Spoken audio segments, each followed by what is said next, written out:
Nau mai hara mai ki enei matapakinga e kōru ana mō tātou tūpuna. Tātou tūpuna rā e noho tonu ana ki roto i o tātou ngāta. Tātou tūpuna rā e noho ana tonu ki roto i te mahara. Tātou tonu o tātou tūpuna tonu. Ko rātou rā tērā ka tanu i te mata o te kahiru, engari ka nehu i te mata o te are. Noira koutou mā, e mihi nei kia koutou, nau mai haere. He tika hoki rā i o tātou whakaaro nei Māori, kia mihi a rātou.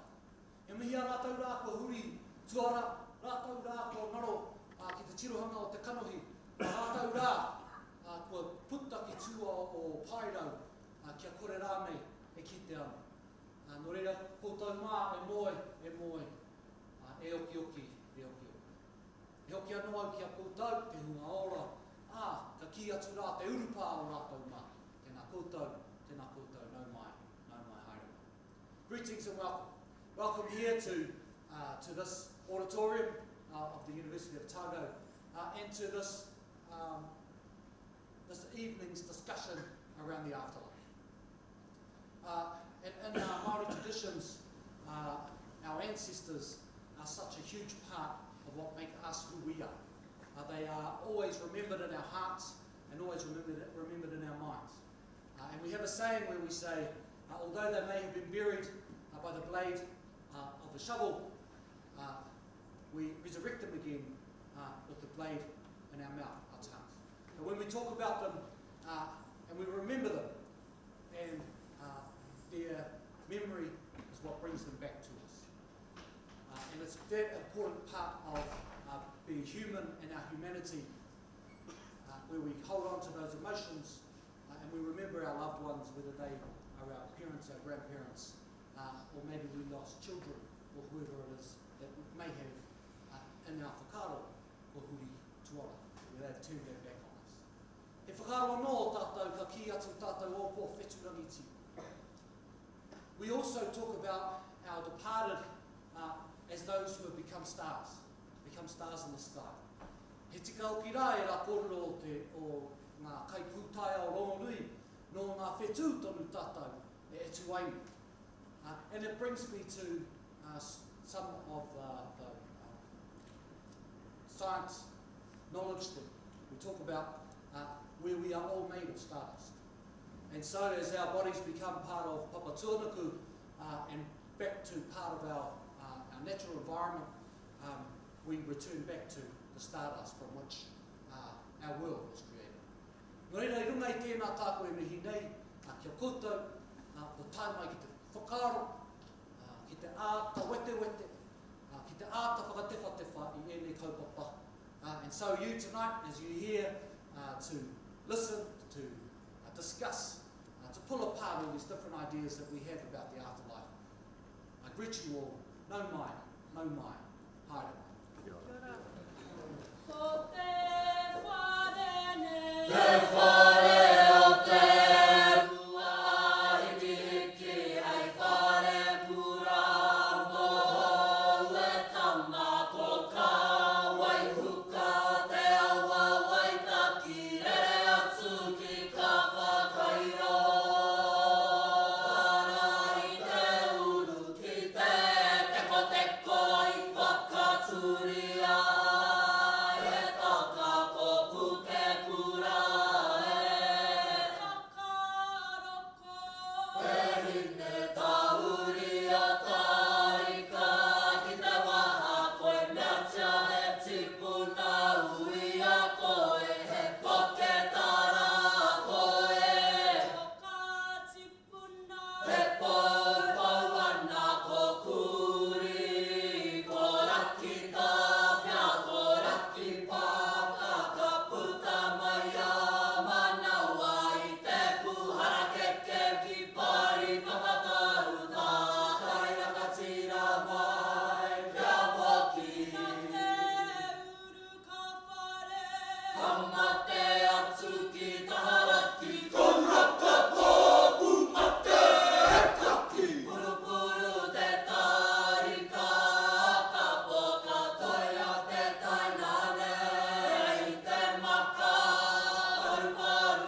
ko rātou rā ngā paupau o te whare, ko wā rātou kōrero, ko ngā tuinga o roto i te whare, nā reira ko taua whare rā ka kōrero atu mō te tūāpapa o te iwi e noho nei i te iwi rā.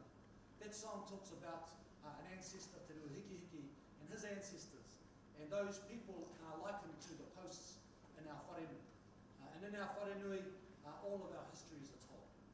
And so that song, for the people of today, from their ancestors past, reminds them of their deeds, reminds them of their place here in Dunedin and Otago, and we love to share that with you tonight. Nā reira tēnā koutou, nau mai, haere.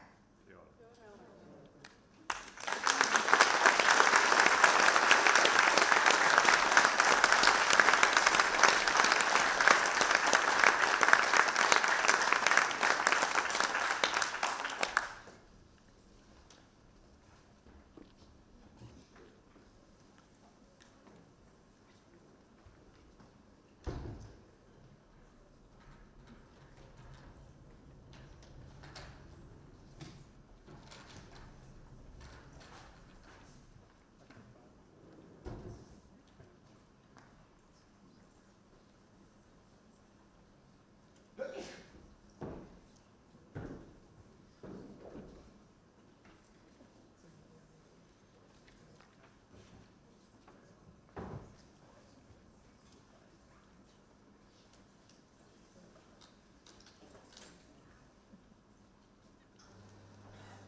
Takes me a while to come down. We'll be fine.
To welcome you to the opening night of ScienceTeller 2019.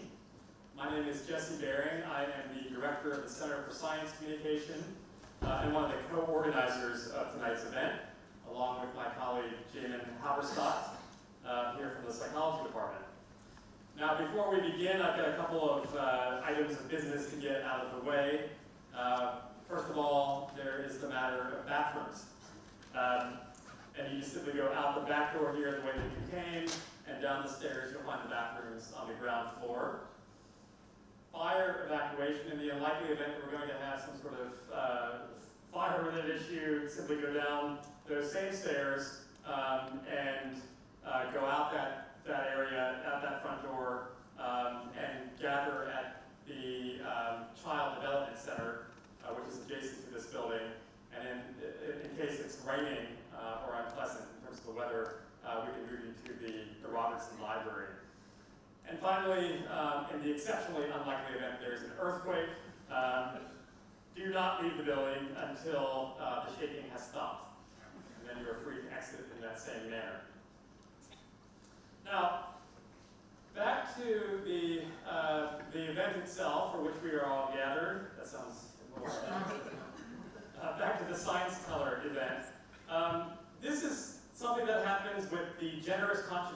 from a variety of donors, namely our very own University of Otago. And this biennial event is regularly hosted by the Center for Science Communication, which is the home of storytelling and science and one of the world's leading academic departments for the teaching, research, and practice of science communication. We are located actually just down the road in the Ofeo building, and if you're interested in learning more about us, I encourage you to visit our departmental booth, which is located just outside of the entrance here, and you can speak to some of our lovely postgraduate students that are presently in the course. They can tell you a little bit more about the Center for Science Communication.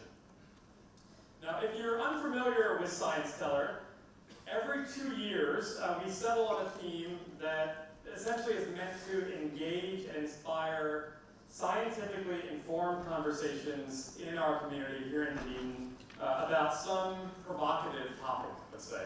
So last time we did this, it was all about the science of sexuality, and we brought in the American, very well-known sex advice columnist Dan Savage as our keynote speaker, and he shared with us his wisdom on everything from polyamory to kink to what it takes to have and sustain a good, happy, long-term marriage. This time around, ScienceTeller is all about science and the afterlife. And I'll tell you more about that in a moment. But tonight's featured guest actually articulates very nicely with the theme of the last ScienceTeller, because she knows a thing or two about sex as well. This is what I hear. Having written the best-selling book, Bonk, The Curious Coupling of Science and Sex, and maybe that will find its way into the conversation at some point. I hope so. And that was the one, if you're unfamiliar with Mary Roach, that she and her husband, Ed, hi Ed, I'm not sure where you are, but you're somewhere here, they had intercourse in an MRI machine in the name of science. And that's the kind of intrepid reporter that Mary Roach is. Now that's just one of the many, many juicy topics that the inimitable Mary Roach has sunk her teeth into over her extraordinary career as a popular science writer and humorist.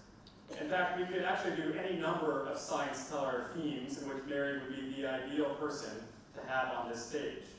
With her striking ability to translate complex science so that the average reader can appreciate both the beauty and the oftentimes ridiculous yet hilarious absurdity of the world in which they live, Mary, according to one reviewer, manages to, quote, make the creepy funny. She has written about, to name just a few topics, the unexpected uses of corpses and the processes of human decomposition. This is in her book, Stiff, The Curious Lives of Human Cadavers.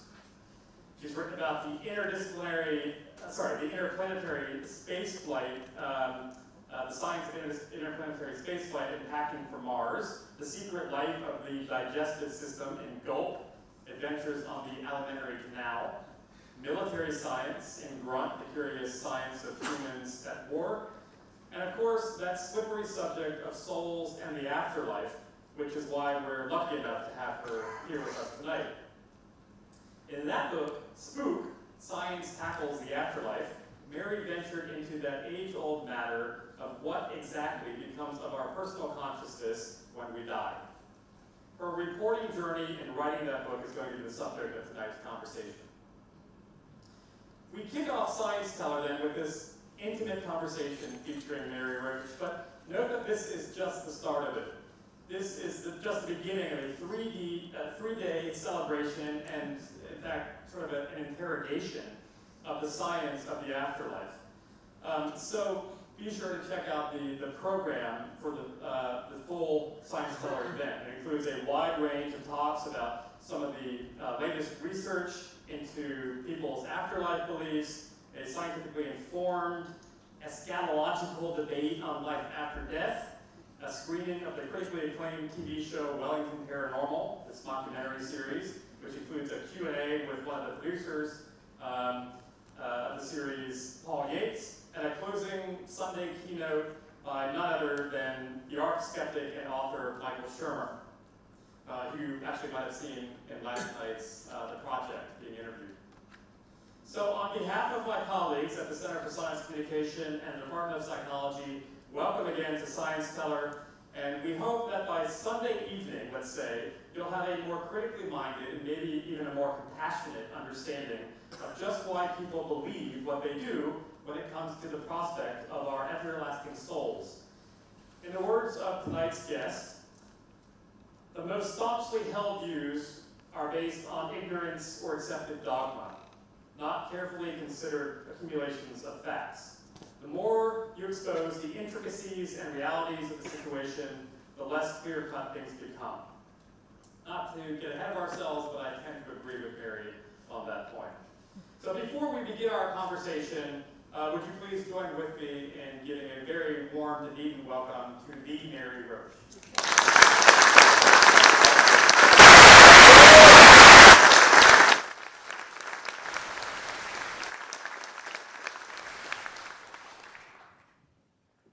So, Mary, thank you, Jesse. You are very welcome.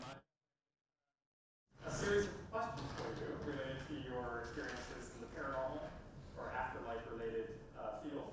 Yes. And I think you don't like personal questions necessarily in terms of your own anomalous experiences. Bring them on. Okay, well, good. Personal. Okay, well, with that in mind, can you tell me about your first experiences with death? What's the first time that you sort of encountered this very weighty subject matter? Human, not a pet. Either. Yeah. First experience with death. The one that really comes to mind, I guess, my mother. My mother passed away. I was in my 30s, and it was. Whoop, hang on. Blinking. What does it mean if it's blinking red? Heading for the afterlife. All right. My own experience. It's my, yes. I said my mother, it's her blinking. Well, all right. Too far away. We can swap this. Okay. I think we should. It was my mother. Anyway, yeah, so my first, the thing that I remember that sort of striking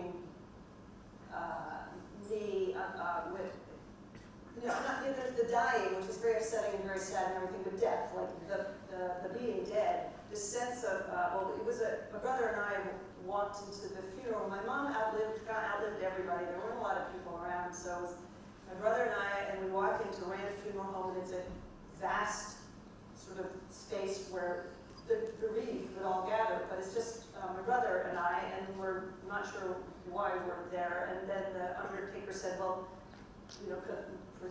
steered us to the side of the room where there was the coffin, and there was Mom, and of course they had sort of done her up, and it was just very odd because she was very sort of strikingly not there. No, just not. When you look at, and this was also true with Stiff, when you look at a dead body, there is that sense, very powerful sense that is a hull, that somebody left. Right. And I remember just thinking, I could see why people feel like this is an empty box, and the person I knew is somewhere else. And I mean, you could just also think the person is gone, is not there, but there is, I could imagine people thinking that's an empty vessel and it's just a part, they're somewhere else. But you must have had some experience much earlier than that. That was in your 30s with losing your mother, but any other encounters with death that sort of triggered this? Like I remember playing with a stray cat on the sidewalk, and it was really affectionate and loving, and then 5 minutes later was hit by a car, and I see the dead cat in the middle of the road. That really forced me to evaluate. Yeah. How old were you? I was probably 7 or 8 years old. And did someone explain it to you, or did you have to figure that out? I was sort of left to my own devices, I think. but I do remember feeling like it had gone somewhere. I remember writing a letter to it, Oh, tearing up the letter and throwing it into the wind. oh, wow. Read the letter. Wow. Wasn't a very bright child. Yeah. No, I do remember the first pet death. It was a cat named Josie, and I remember my parents had a jigsaw puzzle, and I was too young to really do anything but put the pieces on the floor. But I had a little chain, like a necklace, and I was moving it through the jigsaw puzzle pieces, and my mother came in and said, Josie got hit. I don't know how she phrased it, but I remember that being my first experience with that. But I don't remember, I didn't write a letter, I didn't tear it. I think I just kept playing with the little chain. I don't know, it's not a... We shared that traumatic experience with Susan. Yeah, it didn't spark any profound Sure. reaction. Right. So you mentioned your first book, Stiff, which Yeah. sort of set the stage for this conversation about. I mean, that whole book was about the really sort of curious uses, both industry and scientifically, of the carcass of human horses, Yes. in particular. We just cadaver. I'm sorry, carcass is a little, it's a little these days. It's a little bit So one can see an obvious connection with the next book that you wrote, which was Spook. right. But how did you tell us a little bit about that journey? Yeah. From one book to the next. Yeah. Stiff, one of the things I wrote about in Stiff was the use of the body, the dead body, in the search for the soul. In other words, a long time ago, there was before anyone had sort of figured out what all the bits and pieces were for. There were various theories. Like the Babylonians believed the liver was the seat of the soul. And if you've seen a liver, it's a very kind of beautiful, streamlined looking, solid, boss kind of organ. I could imagine thinking centrally located, sleek. You could imagine thinking, you didn't know what a liver did, well maybe that's the soul. And then things moved on. It quickly became, because of injuries to the brain and the changes in personality, there then became a suspicion that maybe it's somewhere in here, and the pineal gland, because it's not paired, just one. So that little item, because its actual use wasn't known, that was a nominee. And I found that kind of fascinating that learned men of science had attempted to physically locate the soul, to figure it out, to use science in the pursuit of understanding. Does the soul exist? Where is it housed? What does it do? So that kind of led to my idea for Spook. So your first two book topics were about death and. Well, cadavers is sort of post-death, but yeah, you could say death, not the dying part of it, but the being dead part of it. Yeah. So going into transitioning from Stiff to Spook. Yeah. What were your thoughts about this line of paranormal related research? Did you have would you consider yourself as a skeptic? Did you go into it open-minded? Were you a believer? Not a believer. I was the kind of kid. My mom was a good rule-following Catholic. She took me to church every Sunday. So you grew up in New Hampshire? I grew up in New Hampshire. My mom was quite Catholic. My dad was an atheist. My dad wouldn't set foot in the church, partly because he'd been raised in England as a Catholic, which meant school stopped at 8th grade because you were going to work in a factory. It was lower class. Catholicism meant lower class poverty. Anyway, so he kind of remade himself when he came to the U.S. So, but my mother was very, very Catholic. She would read the Bible to me, and she would show me that she had a Bible with colored plates, like the walls of Jericho coming down. And I was the kind of annoying kid, or annoying to her, who would go like, don't you think it's possible there was an earthquake around the time they were blowing the horns, and that's kind of why they fell down? Doesn't that make more sense? Or like, Jesus walking on water, maybe it wasn't there like it's one of those atolls, they're just below the water. Maybe he looked like he was walking on the water. So that was my mindset, not I don't know what the reason would be. I mean, my dad never pushed that on me. I just was that's how I approached the world, I guess, much to my mother's dismay.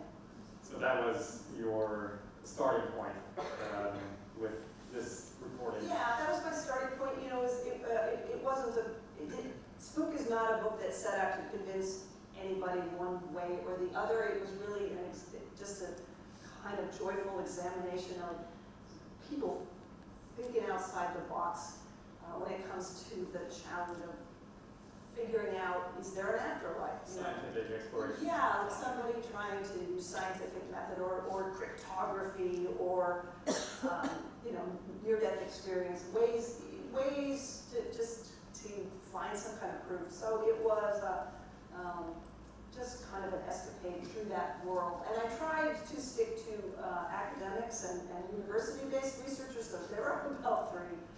There's the University of Virginia, which had an endowment from Chester Carlson, the inventor of the Xerox machine, whose, I think his wife was very interested in the persistence of personality after death and left a lot of money, as you know, to UVA. And they still do at that department, I believe.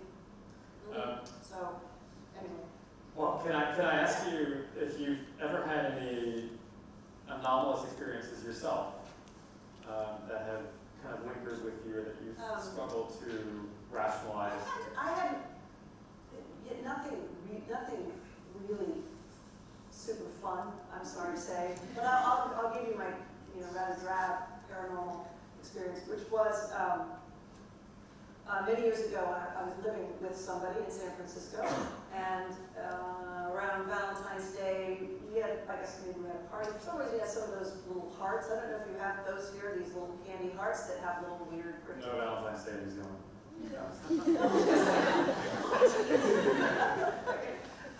Those little candy hearts with the messages like love, yeah. Anyway, there was, okay, so I know there are 7 or 8 at least per bag, and I'm forgetting all of them. Hot love, maybe. So one morning I come into the kitchen, and on the kitchen table, and right in the middle is a little heart, and it says, "No use." I'm like, what's that doing there? I don't know, that's really weird. And I assumed that my boyfriend had put it there for some reason. I don't know what he was trying to get at it. He said no. So I didn't believe him. I thought, okay, he must have done that. Fast forward many, many years when I'm writing Spook. And we split up, and he moved to Germany, and he was long gone. And I emailed him, and I said, okay, I'm writing this book. I really need to know.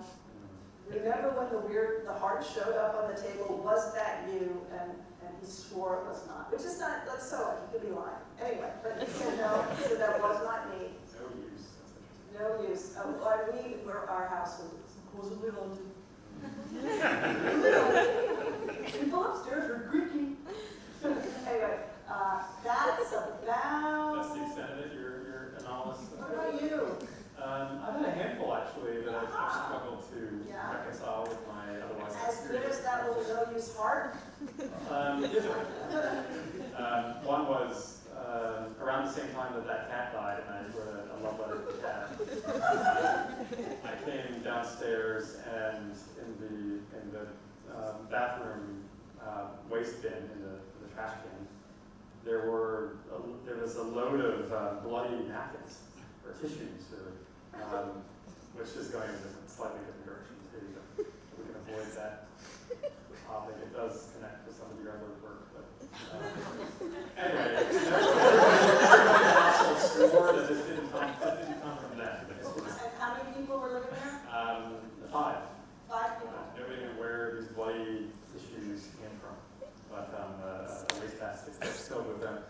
The other was when I was maybe 12.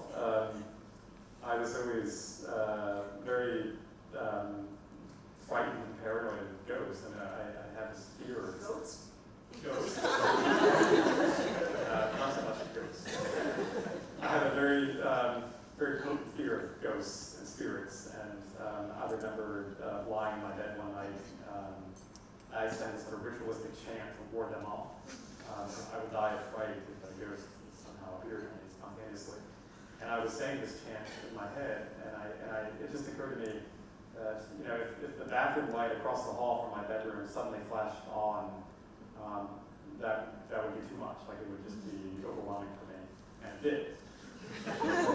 And I screamed, and I ran to my sister's bedroom, and I was probably 12, a little bit too old to be having these types of problems. But that happened, and I still can't explain that. But that was one of my sort of anomalous experiences. Which leads me, I guess, to the question of how do you handle these rich, vivid anecdotes when people have come to you in the wake of... Yes, and everyone has one, it seems. I would do signings, talks and signings, and people would come up and they would share these stories. And also on the radio, they'd open up the line to callers, and people would have these stories. And what I started doing, I stole a line from, you guys probably don't know this show, Coast to Coast AM. It's a show, I'm sure Michael Shermer knows, Coast to Coast AM. It's a late night program, and it deals with all kinds of like paranormal conspiracy theories and alien abduction, etc. And I've been on the show a couple of times. I actually kind of love being on the show. It's from 12 to 3 a.m. And around about 2 a.m. they open up the phone lines, and you get some really interesting phone calls. What I noticed that the host would do, someone would tell this story about a ghost or something that had happened. He would just say, "Boy, that is really eerie." And that's so it doesn't. There's no judgment. It's not. Oh, do you think that actually you could explain it this way? Or, oh my God, that is definitely a ghost. I mean, I would just say, wow, that's really eerie, or that's a great story. I would also say you're really lucky, because I would love to have a seriously spooky, inexplicable experience like that. The heart is really not. The little heart, man. And what do you do with that? No, I've got like your life going on. That's pretty cool. Yeah. I've had others too, but that was probably the most intense. Let's not leave that one right yet. What did you, did you and do you still have sort of a lingering feel that was some, that there was a connection between what you were thinking and the light? I remember having a conversation with Bruce Grayson, who's the head of this Division of Perceptual Studies at the University of Virginia, Yes. that you mentioned earlier. And I explained this particular incident with him, and he said, well, that might not have been an actual haunting or a ghost intervening, or sort of having access to your thoughts and making this event happen, but it could have been some form of telekinesis that somehow you were thinking about it, and your thought made the light flicker on and off. That wasn't terribly good. Well, that makes perfect sense. We take the afterlife out of the equation, at least, with that scenario. Yes.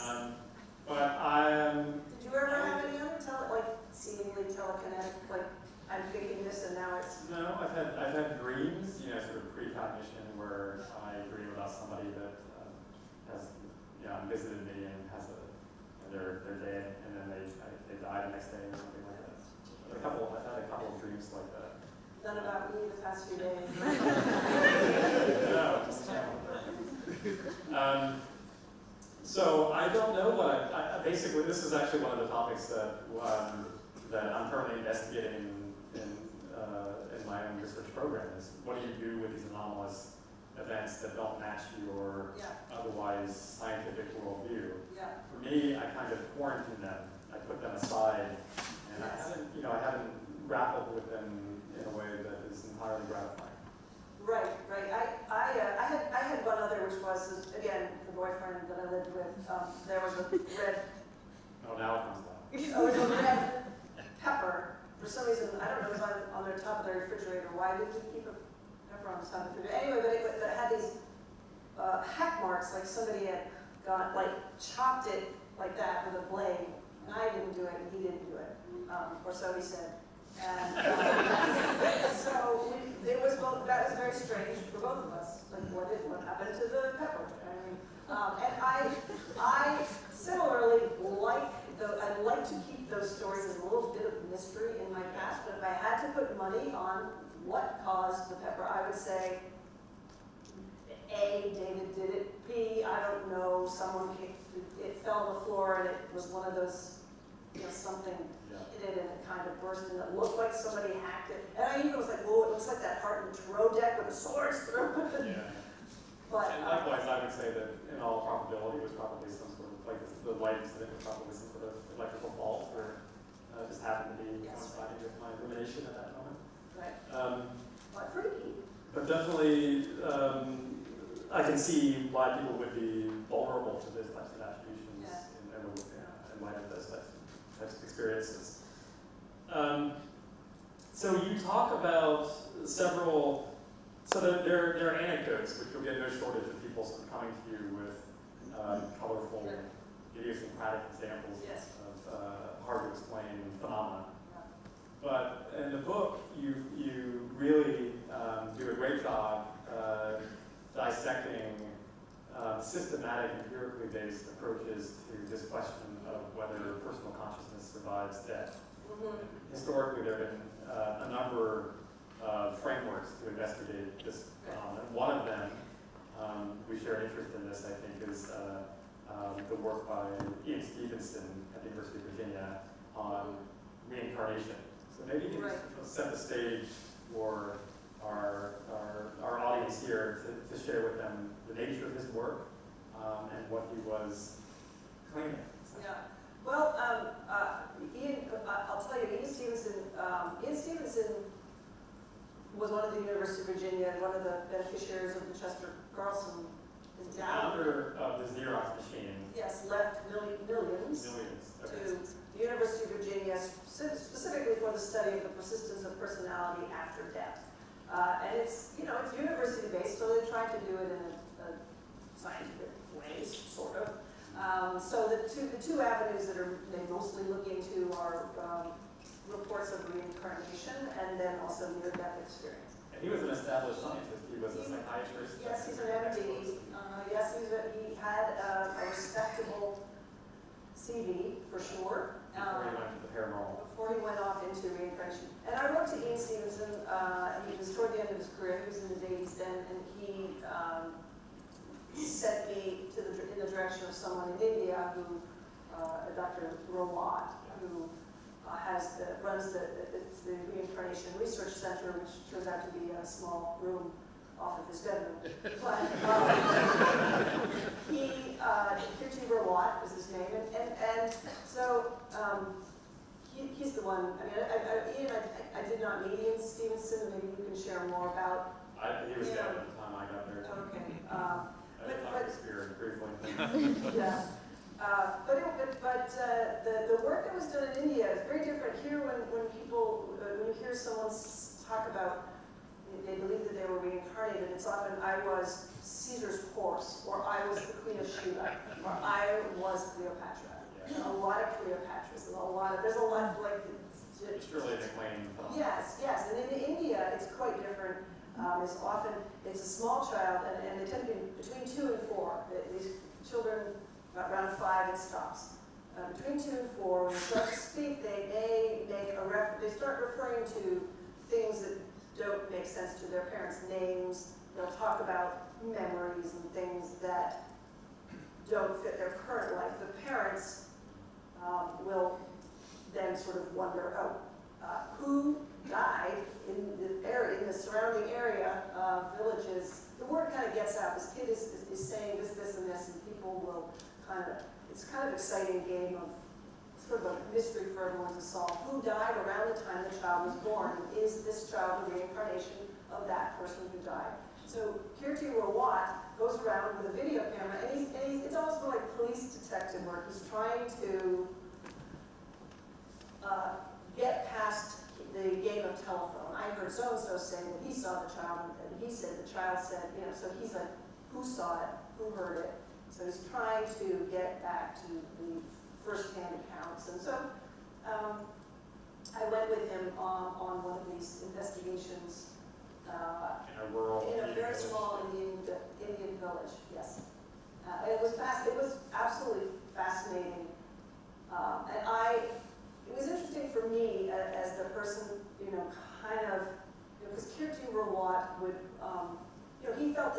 not a strong case. You know, my sense was that he didn't believe in reincarnation, and he was kind of more looking for evidence for it than trying to, you know, objectively really get to the bottom of it. But anyway,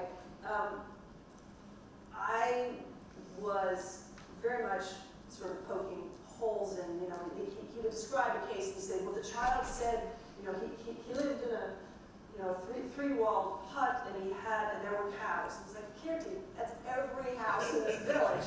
You know, there was a lot of that kind of vague thing. And then there was one day when we went with the small child, who was supposedly the reincarnation of this guy who electrocuted himself somehow. And we went with the small child to the father of the electrocuted man. And so the families came together, and the moment where this father took this little boy on his lap, and the father believed that this was his dead son reincarnated. And I remember you saying that that's and it was like a big party, and the families got together, and it was this sort of joyous, fun event, and this connection between these two families. And I'm like, I'm such a jerk. I'm here going, I don't know about that. Seems a little bit vague to me. Are you sure? You know. So it really is like, if it's true or not, who gives a shit? So there's a pragmatic value to belief right. in that sense of alleviating. Yes, exactly. So. And I was completely sympathetic to that. I remember when my mother was dying of cancer. She had maybe a couple of months left, and we went to the museum, and there was an exhibit where the idea was to write down one's sort of wishes and put it in a slot, and maybe the universe would sort of see to it to make that happen. And I was, at that stage, more adamant, or vitriolic might be a little bit strong, but I was definitely more of a sort of argumentative skeptic. And I was telling her that this doesn't make any sense, and how can you believe that? And I remember her responding, well, that's, just let me believe. Just allow me to have this moment.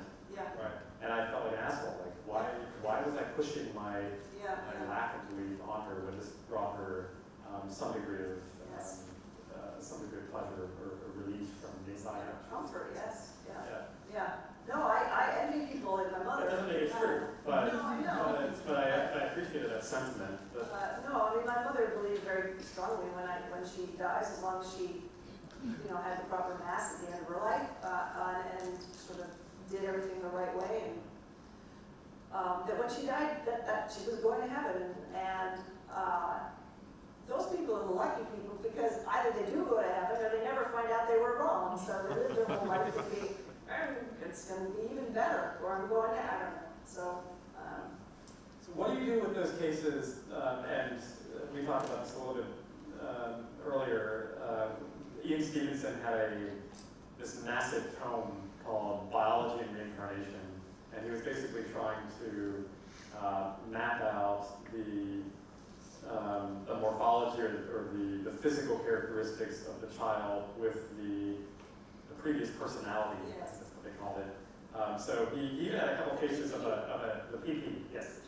So he even had a couple of cases of the child who was, 6, 7 years old, who had congenital abnormalities that matched the autopsy photos of the previous, personality, the person that they said they reincarnated as. So somebody that was, missing a couple of fingers, died in some horrific accident, caught in a lawnmower or something like that. Yes, right. And it was a very unusual genetic abnormality. So what do you do with these really not convincing necessarily, but hard to explain cases that are hard, that are difficult to generalize in some sort of sense of psychological? Well, you have to refresh my memory. Were these, when you take the person that had the lawnmower accident and the person with the mangled hand, were these people who claimed to have had some? Yes. So the same. So there was a belief that one had been reincarnated in the other? So they were giving, this sort of detailed, descriptive information about the household or the life of this person that died in that particular manner. And then who was the person how were they finding the other? Ian Stevenson. So what does he keep just like going door to door and going, how's your finger? Do you have any? I remember seeing all of those, and there's Or like birthmarks where somebody was or even stomping things hand like or a something. fear of cats, and then they were very, they were personality quirks as Yes. well, and he was kind of matching them up, but I'm a little fuzzy on exactly what the relationship between the two was, but it's not really new. It's similar to remember maternal impressions. There was a belief that if a pregnant woman had a fright where she fell down the stairs, like that the baby would then there'd be some manifestation in the child, like a birthmark that looked like a staircase, something like that. That kind of thing was common, I don't know, 1700, 1800. So it's sort of, it's kind of that all over again. Right. So I just was amazed by that. I mean, it's like an 800-page. He was tireless. He was obsessed. He was driven. I don't know how did he find all of his? I think it was, that was one of the complaints, was that most of the cases of child reincarnation were in India, where there is that belief system. Anyways. Oh, okay. So these were similar cases to what I described. Yeah. Okay, they were in India. All right, that's right. And they were in Burma as well. They were in cultures that have a belief in Hinduism, Yeah, right. But that did remind me a little bit. Which also, it's interesting that those are the cultures that, because that's your expectation. Whereas in the United States, if a small child talks about, a name that's not recognizable, you might say, oh, that's your imaginary friend. Right. You wouldn't say, oh, who are you reincarnated as? That's the cultural strength that goes along with that, Yeah. But these are the cases that, the ones that sort of stand out as being hard to reconcile or to somehow explain in materialistic ways. What do you do with them? Like, so one thing that connected the dots with me was you talk about a medium who, she was off on a lot of things, but she got something very specific, which was that she talked about seeing metal hourglasses and the fact that... an hourglass, yes. Yeah, no, I was going to say, with what you were just talking about, Lee and Stevenson, matching the two up, a missing finger is one physical trait out of dozens. I mean, you could, whatever you need to match up, you could probably find something on the human. You could, if you're looking for it, probably find it. I spent time at the University of Arizona with some Gary Schwartz, yes, who is an academic and brings mediums in, and had me sit with this woman, Alison Dubois, who was the medium for the TV show Medium. She was the inspiration for it. Anyway, so she did a thing where reading a cold read, whatever, with me, and at one point said, I'm getting an hourglass that you turn over, an hourglass. And I said, oh, my brother collects hourglasses. And Gary Schwartz was like, oh my God. And I said, all right, okay, first of all, she said 50 things about me that don't relate at all. So, okay, we're going to grab the hourglass. All right, let's just say the hourglass. So, she was supposedly getting my mother. She was channeling my mother. Why would my mother choose my brother's? My brother years ago had a collection of 5 or 6 hourglasses that meant nothing to her, and to me. It hadn't been published anywhere. Oh no, it's nothing. He had a bunch on his show. He likes watches, expensive watches, and he had for a while a few hourglasses. So anyway, it was just really interesting to see Gary Schwartz's reaction and mine. And I kind of said, well, that's not a very meaningful thing, and he collects watches. He had a few hourglasses, and he said, you expect it to be specific. You're such a jerk. And anyway, it's an interesting. If you tend toward believing, you grab onto what fits, and if you don't tend toward believing, you look at the things that don't fit. It's like the horoscope. If you want it to fit, it fits. If you don't, it doesn't. That's like that. Okay. What did you find in your your investigations with this project, what did you find to be the most challenging to explain, or the most yeah, I think that the closest anyone's gotten to producing that kind of material that makes me go, yeah, how did that happen? Is some of the near-death experience work, which specifically I liked there was, I forget which researcher, if it was Grayson or who, I don't think it was Grayson, but what this person did is he had a control group, and he had a bunch of people who had had a near-death experience where they were seeing what was happening to them on the operating table. And he asked them to, them plus a control group, he said, describe what you saw in as much detail as you can. And the people who had the near-death experience, it was very, very medically detailed, and actually, as it turned out, accurate. And in terms of the sort of in terms of what was being the tools, yes, it was. I mean, if I had the book here, I mean, they were really very specific with the way that the needle had two sides, and they were pushing with the heel. You know, it wasn't just, oh, they were pumping on my chest in there. You know, it was very, very, very specific. And the control people like trying to describe what was happening. And I was like, the conversations that we were having in the room as well.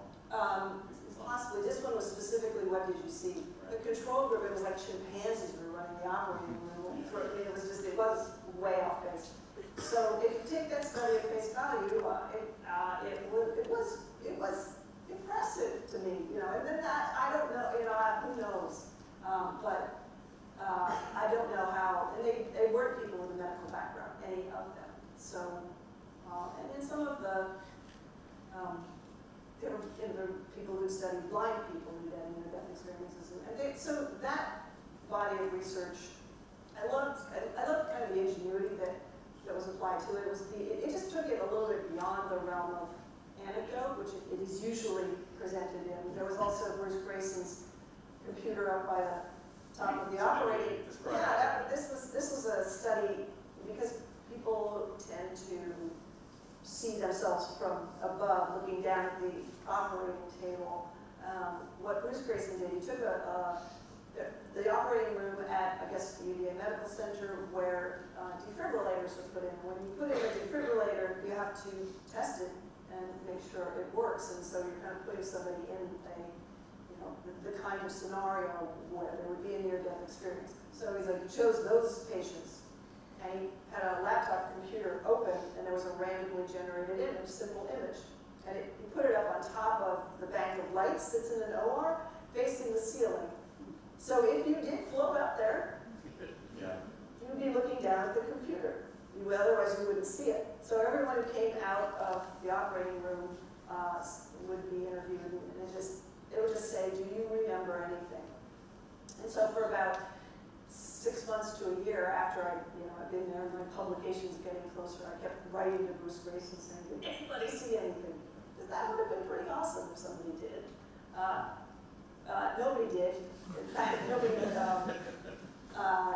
Because of the anesthesia, he said, because I guess it was percent or something, there was a shift in the anesthetic, and nobody remembers anything. So there wasn't anything. Nobody remembered anything, let alone a near-death experience. So nobody had a near-death experience. Nobody floated up, nothing. So that was a big disappointment. Yeah. That would have been cool, but I remember having conversations with some parapsychologists and some of the work that I've done. They said that while they're not necessarily amenable to controlled, systematic, empirical investigations, because they're oftentimes one-off sort of phenomena. You can't just conjure them up, or just because you want to subject them to some sort of controlled laboratory conditions, they don't obey in that. Yeah, right. That's often a kind of an excuse of like, you can't make it happen. It happens when it happens. Like if you test a medium, the medium is like, I don't know, I'm having a bad day. Yeah. So at the end of it, what would you say in terms of your work in this area? Did it change your mind? Is this a worthy program of research in terms of the continuation of studies on life after death? Get them all they can? I don't know what else, I don't know how else you come at it in an empirical way. I don't see anything wrong with trying, but I just think it seemed to, the field seemed to attract a kind of person who perhaps wasn't coming at it from a neutral place. That certainly felt like the case with Dr. Rawat in India, although he did make the point that this is not a strong case, and he could see flaws and could see where stories weren't matching up. He wasn't completely taken by any of it, but and if you've got money from Chester Carlson and it's earmarked for that, why not? Go ahead. Yeah. But at the end of it, you say that you kind of end on this, what you call the big shrug.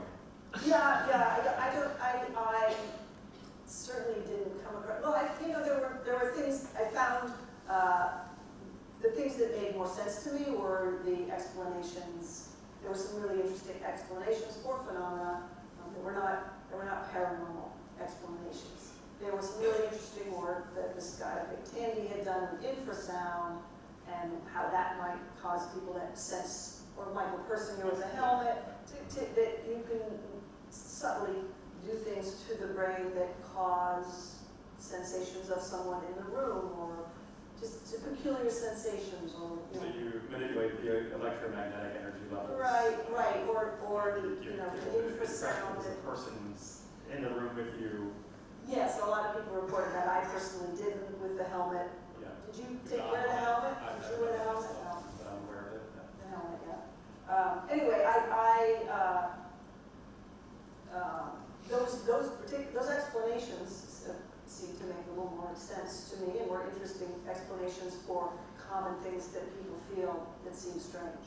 But you get one of the hurdles, I think, for you in terms of buying into the more supernatural, paranormal explanations is just simply your rapid attachment to rationality, which I can sympathize with that. You talk about, for instance, with the near-death experiments, what exactly is somebody perceiving these images of this flat laptop screen with when they have no visual cortex that's operating at that moment? Right. They're seeing with they have no. Yeah, it's I talk about Occam's razor, the sense that the simplest explanation is probably the real explanation. But for many people, I dreamed about my grandfather, then he died. Or for many people, the paranormal explanation feels simplest to them. Whereas I'm like, how is he communicating? How's it getting into your head? How is he even thinking without a memory or a brain? How is that, it's like God. I can't, God is to me, like, who made God? How is God watching everybody? How does that make sense? Does God have mental states in the absence of the brain? Yeah, so these things raise more questions for me than they answer. But for other people, they are acceptable answers, and what I might posit seems hopelessly complicated and overly technical. I don't know. So do you think that maybe that's one of the core differences between people, that we all have the same sort of intuitions about the supernatural, but some of us just simply don't buy into our own inclinations and sort of the way that the directions that our minds go when these things happen. We interrogate them more. We are less prone to trust ourselves. I think there are individual differences in cognition and brains, and that steer people toward believing and not believing. And there's whole books on that I didn't write. Yes. Yeah. Okay, so I guess I want to spend a little bit of time just opening up the floor for conversation here with you guys, giving you a chance to ask Mary some questions, especially about this particular topic, the afterlife. And Jesse as well. I mean, he knows more about it than I do. Slightly different angle, but yes. Yes. Yeah. Yes. Okay. Oh.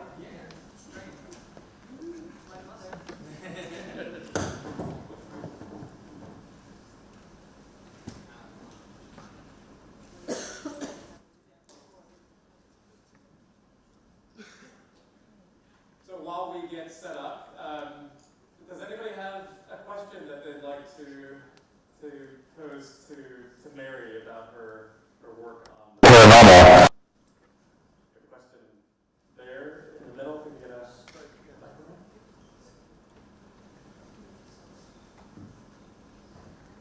You spoke earlier about visions of the afterlife, and I was wondering what your thoughts on research about DMT being the cause of those visions. I'm sorry, would you repeat that? You spoke earlier about the visions of the afterlife or Versions, experiences, and I was wondering what you thought about DMT being the cause of the visions. About what DMT? DMT. The What is DMT is the chemical release in your brain when you die. What's DMT? I'm not entirely sure. It's the spirit molecule. It's a hallucinogen. Oh, It okay. allegedly opens the doors of perception so you We can need see him the other to come side. up So here. it's imagery. But it's released by the pineal gland, so it has like synthetic and natural occurrences in nature, but it is released by the brain. Okay, yeah, I don't know, I'm not familiar with DMT. So I don't know the answer to your question. Although, Michael, that would be a good question for you. Well, I haven't tried it personally, but it's supposed to be really good. Okay, I think we've got a couple questions, one in the back here.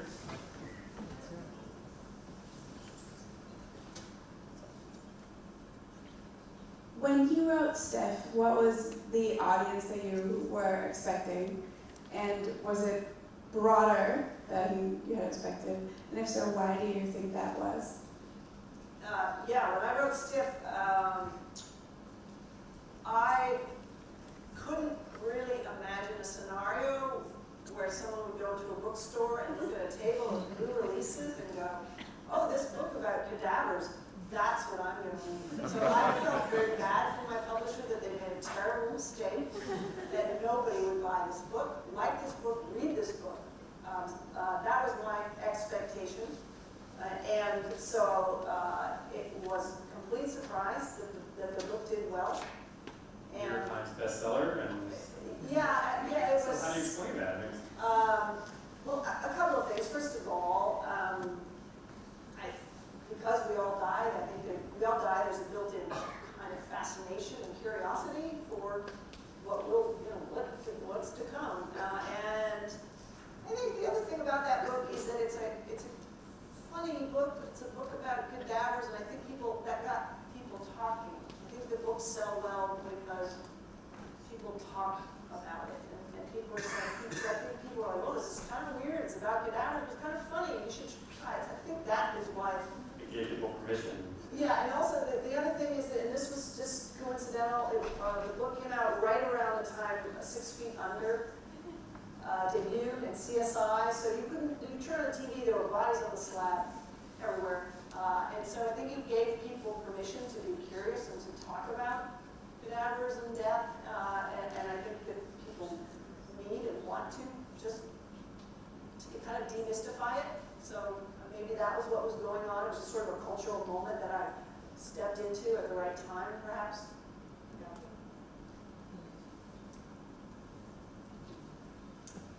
Right here.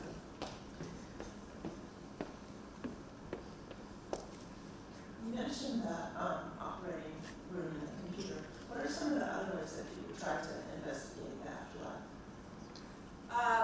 Well, going back historically, one of my favorite was Duncan McDougall, who was a Massachusetts physician in the early 1900s. He worked at a tuberculosis sanitarium, so he had a ready supply of dying humans, and he got curious about the soul and does it have substance. So he had this giant, I don't know if you knew somebody who had this scale, it was a giant silk scale for weighing fabric, and he installed a bed on the scale, and he would put the dying, you can kind of tell when somebody's gearing up to die. He'd put the person on, he'd look at the needle to see if it would go down a little bit, which is, ridiculous. It's not an enclosed system. It's, why would the soul weigh, what is it, 3/4 of a, what's the 21 grams?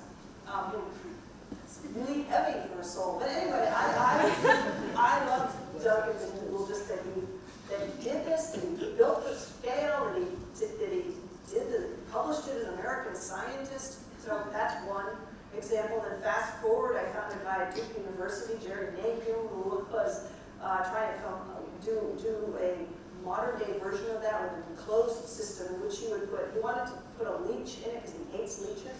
So you put the leech in, I don't know how the leech dies, but anyway, you have a very, very sensitive, picogram sensitive scale, you have an array of electromagnetic energy detectors, and you have, and if it doesn't all add up, it means something's missing, and that's the soul.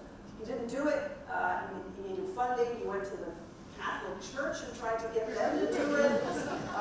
Again, The soul is a physical thing. as well as energy that's gone, energy information that is now missing. So, so a little more sophisticated than Dr. McDougall, but Jerry Nagum, he's actually a gynecologist at Duke University with a background in consciousness theory and quantum mechanics. Is that the inspiration for Bob? No. Jerry Nagum was, he's the kind of guy that listening to him talk, I would, in my head, be going, either this guy is brilliant or fucking nuts. I don't know, one or the other. But he never, I shouldn't have said that, you're recording, sorry.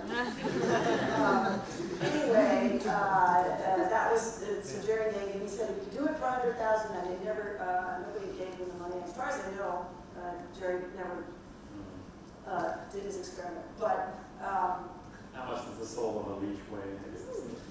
Yeah, right, and does the leech have a soul? I don't know, it was an interesting project.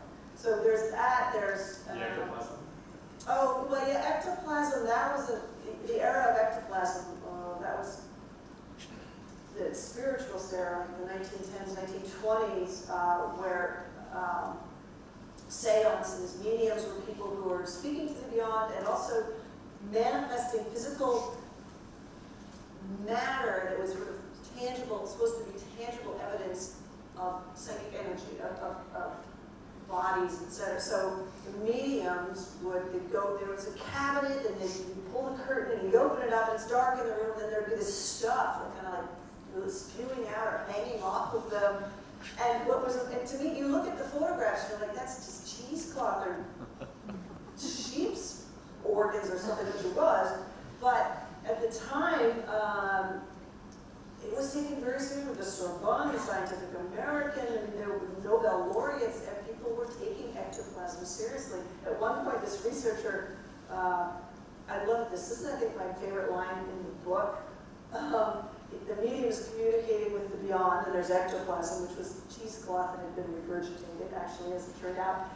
But the guy who doesn't realize that it's cheesecloth says, has the medium asked the deceased in the beyond, he says, it appears in places as though woven. Have you a loom in your world?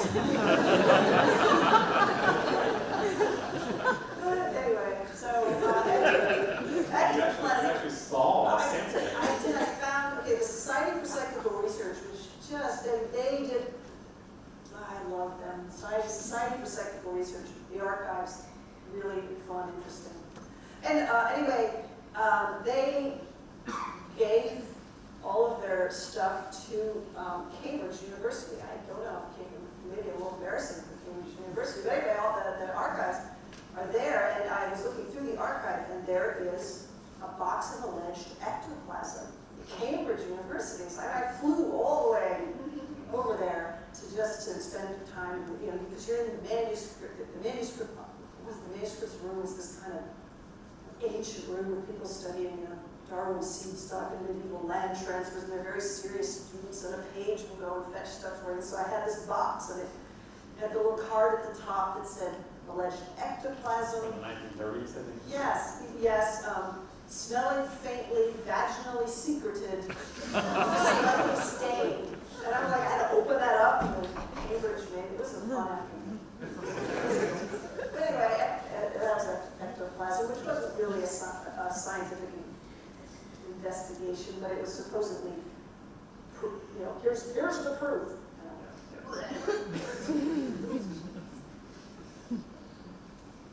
In the back there.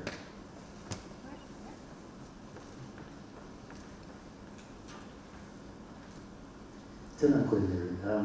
Just would like to hear your skeptic's take on what, if you have one, of what near-death experiences are. Of what experiences? Near-death experiences. Near-death experiences. Oh, of what they are. I don't know. I mean, there's theories that it has to do with the drugs used in anesthesia, but then why wouldn't those drugs cause it, all the time when they're used? There's the lack of oxygen to the brain theory. There's the you traveled outside and looked down theory. Those are the three main. I mean, what other explanations are there on both sides? Well, the anesthesia is that they're actually less likely to experience near-death experiences when they're under anesthesia. Mm-hmm. I guess that's in favor of the paranormal. Yes, right, yeah. But those are the two. Sort of, yeah. Those are the two that you hear as possible other theories, other explanations.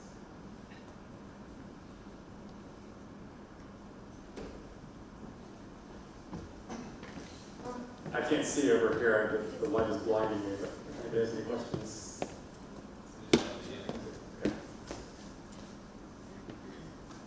Okay. Cheers. Just a thought that's occurred to me when we're talking about near-death experiences, was obviously something you have investigated. Are there cultural differences and cultural consistencies, consistencies across cultures, and are there differences across cultures? Yeah. What have you discovered? Yeah, that's fascinating. Thanks.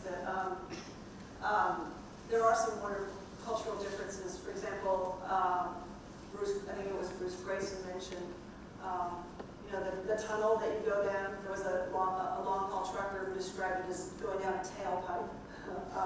There was a Chinese individual who described, the moment where they say it's not your time and you have to go back.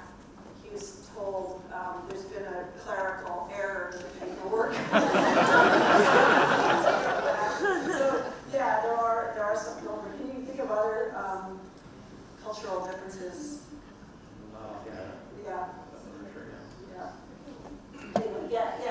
It's almost as though it's a similar experience, and then you overlay your own cultural interpretation into it. Yeah. It's similar to the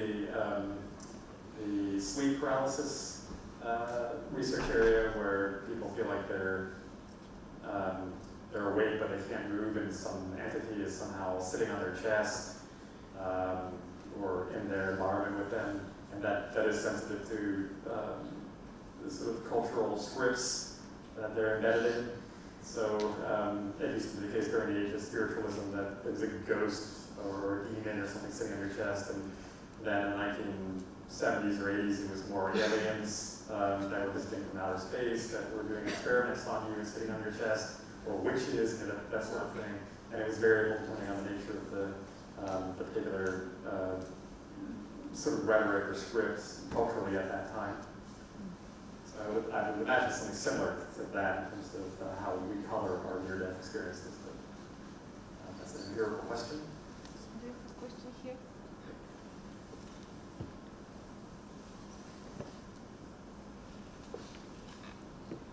If you go right back through recorded history, thousands of years ago they were building tombs with food for the afterlife of the people there. So it seems that there's almost a universal desire to believe in the afterlife amongst humans. Any thoughts on why that is so? Who wants to stop living? I mean, I think it's just it's a lovely thing to believe. I don't know beyond that. Well, I would say it's a cognitive illusion. I think we do have this motivation to believe because it's nice to think that we survive our own biological death, but it's also difficult psychologically to escape the sense that somehow our minds survive our own psychological oblivion. If you try to imagine what it's like to be dead, you can't really do that. It's like Freud said, you're sort of a spectator in your own, that's observing your own biological termination, and you see other people responding to your body and so on, it's impossible to escape that sense. So it might be simply a blip in our cognitive hardware. I think it's alongside the sort of desire-based motivation. My feeling about it, what happens after we die, is basically it's the same as what happened before we were born. I feel like we've all been there. I don't know, whatever that was. We don't have to I'll worry go about back that. there. No, but I think Worry it's about where like we're going. that big kind of whatever that was. Analogy. It's sort of a return trip to that. I don't know. That's not very exciting. Deb will be talking about that a little bit in her presentation tomorrow morning about how children think about life before conception. Yes. Yeah. They always exist. Yeah. We've got time for maybe 3 more questions. Just following up, so is there a view on pre-incarnation in thinking about the life before rather than the life after? Oh, do people believe in pre-incarnate? Yeah, right. Yeah, but there's not a lot of sort of systematic investigation in that area aside from sort of theological scripture. Right. A little difficult to investigate. Yeah. I mean, that would articulate with the reincarnation-based research program, I guess, with like Jim Tucker and Bruce Grayson's work.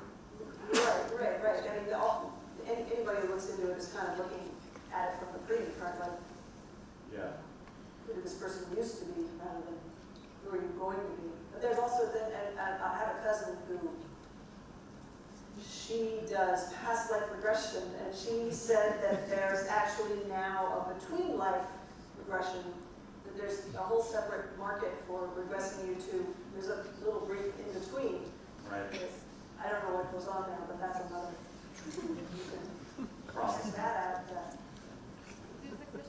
This is one question or an instance I'd like to raise with you, and that is that in the Egyptian collection in Munich, there is a collection of mummies that are on display, and what I thought was most unusual was that they pointed out to you that in looking at these mummies, you were doing the very thing that those people would have most disliked to have happened to them after death, because the boxes had been opened and all this had been on display. Yes. I thought that was a very interesting thing, because the idea that this is all an illusion that these people are operating under. When Wittgenstein took people apart on this one, because he said, you're just trying to say that those experiences are different from eating and preparing food and doing things of this kind. You must be familiar with this argument. And I thought it was interesting that the German museum had moved in the direction of saying, well, just a moment, this culture didn't feel like that about what you're doing and what you normally come and do and say, oh, you know, mummies, who cares? That's a very interesting thing. Yeah. I'm not sure where you go from there. Yeah.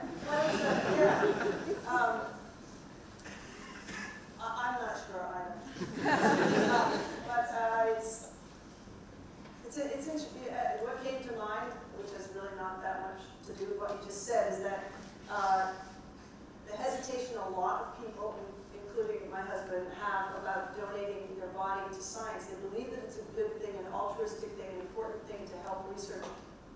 But the sense that people are going to be looking at you, as like, if you leave my underwear on, that's fine. But that sense of you're dead and you don't look your best. I don't know. Well, actually, it reminds me a little bit of, this is sort of a grim anecdote, for example. But, let's end on that. Yeah. There was an ancient Roman civilization in a small town where there was an epidemic of, because I wrote my last book on the psychology of suicide, and there was a case of teenage girls, an epidemic of suicide in that community, and somebody had the idea to curb the suicide rate by basically parading the naked corpses of the suicide victims around the town square, and that was actually quite effective. Yes, it's like the don't do meth, or it'll give you acne. What is it? There's a public service Whatever it is. campaign.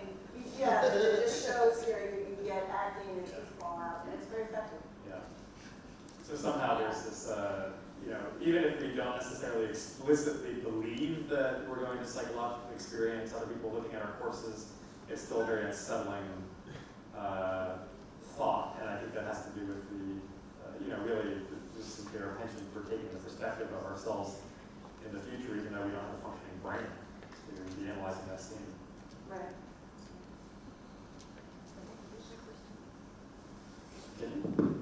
Hi, I've been going for Super. So yeah, I'm wondering, as a writer, you've clearly done lots of research in this area and field. What moment can you find that stands out the most while writing Spook in particular? That you just like, I'm writing about this? Or like, just was like, oh my gosh. You've shared some today, but is anything most interesting? It's Spook, specifically. Well, I got pretty excited about the alleged ectoplasm in the box. That was pretty much booked my ticket to the UK right away. That one. You didn't talk about where she was secreting her. Oh, vaginally secreting. Yeah. And I initially misread it as secreting, but in fact it was secret. Secreting. So that one. Sorry, I thought I said that. Yeah, no. So that was exciting for me. I also, when I started the book, I had no intention of spending any time with the paranormal researchers who go around with Radio Shack EMF meters saying, whoa, this room is haunted, and having no idea what causes an EMF meter to go off, all the variety of other things that it might be. But I couldn't resist one of them because it was a group that was going out to the site of the Donner Party in the Sierras. And they were going to... You guys know what that is? Yeah, maybe the Donner Party was like, it's sort of the most famous case of mass cannibalism. It's a sad story. They were stuck, they were sent to a pass that didn't exist. They got stuck in the snow cave, ended up cannibalizing some of their party. But anyway, so they were going to collect electronic voice phenomena of the Donner Party. I can't miss this. Plus, and then it paid off for me just in that when we pulled up to the part that in the Sierras where the Donner Party was, there's a National Forest Service, the classic wood with the yellow letters, which is a classic American Forest Service sign, and it says Donner Camp Picnic Ground. Really?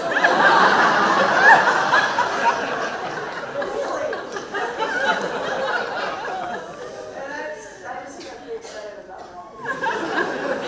I can tell you, people in the gift shop do not have a good sense of humor. Donner Camp cannibalism thing. Anyway, yeah, that's pretty fun.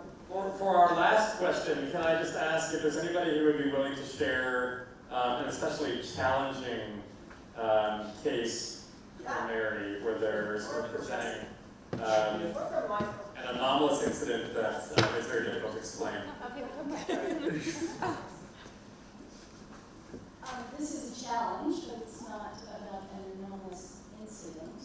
I want to challenge the idea that afterlife beliefs are driven by a desire to keep living. Because in the Buddhist tradition, which has a huge reincarnation philosophy around it, the first noble truth is that life is suffering. So the whole philosophy of Buddhism is that life is terrible and you want to get out of it, but you're stuck on the wheel of existence, being reincarnated again and again and again. So I think it's not always the case that afterlife beliefs are driven by a desire to keep on living. I would say, I think that's true theologically, but also operationalizing that state of nirvana, or the state of nirvana seems to betray some sense that there is some pleasure to be had in the absence of living, like you're still psychologically experiencing the absence of consciousness somehow, so it's almost a contradiction in terminology. Like it's an afterlife. Yeah, like the sort of this pinnacle moment is to escape suffering, but still that's an experience of non-suffering. Like it's still imbued with some sort of emotional content. So there is a desire for that, rather than just simply being motivated by a desire to have complete psychological cessation or oblivion.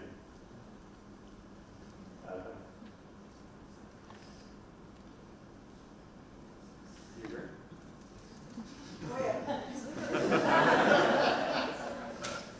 Although I do think that's an empirical question, like how do people actually wrap their heads around nirvana, which is a really elusive construct, and when they define that if force came, if push came to shove. Okay, well, thank you everyone for joining us tonight, and thank you, Mary Roach, the Mary Roach.